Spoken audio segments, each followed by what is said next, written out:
Mass protests are being held across France against the appointment of the new Prime Minister, Michel Barnier.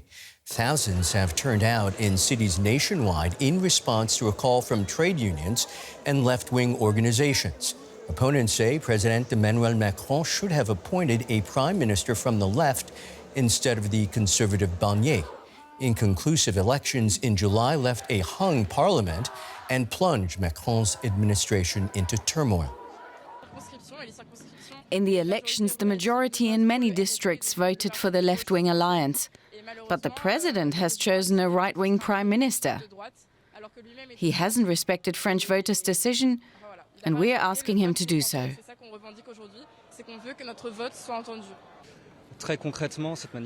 We are showing that we want Macron to go.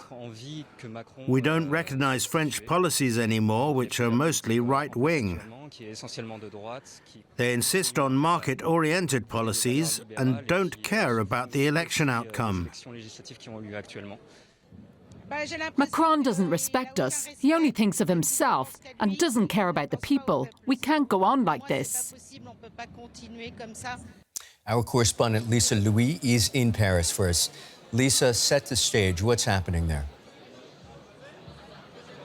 Well, as we've just heard, these protesters are here to express their anger with President Emmanuel Macron. We have seen tens of thousands of people coming together here in Paris today. There were 130 gatherings across the whole of France earlier today happening because, as you said, they really don't want Michel Barnier as Prime Minister. This comes 2 months after snap parliamentary elections where the left-wing parties came together to form a new left alliance, and these protesters have been arguing, we made it possible so that the far-right National Rally could not get a majority, not get the highest number of seats in Parliament. We came together and made this, achieved this, and that's why President Emmanuel Macron should really name a left-wing Prime Minister. Emmanuel Macron obviously has been answering, yes, you get the highest number of seats in Parliament, the left-wing alliance, but you did not get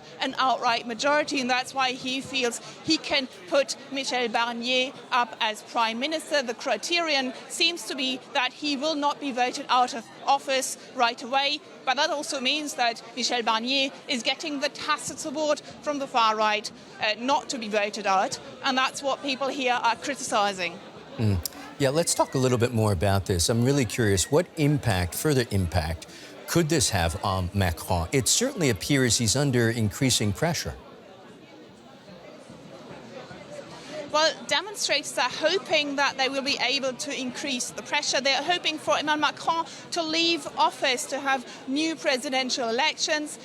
They feel that he's denying them democracy. At the same time, you've got the far left party, France Untitled, that has initiated formal proceedings for a no-confidence vote so that Macron really has to leave office. Now, when you look at the figures, the left will not get the necessary seats, the necessary votes, so 2/3 in Parliament to make that happen. But they're just hoping that the pressure will mount so much on Emmanuel Macron that he will have to leave and that there will be new presidential elections happening that are right now planned for 2027. Emmanuel Macron has been saying, no, I'm staying in office even if there is a lot of pressure, but my mandate goes until 2027. That is DW's Lisa Louis reporting there from Paris. Many thanks.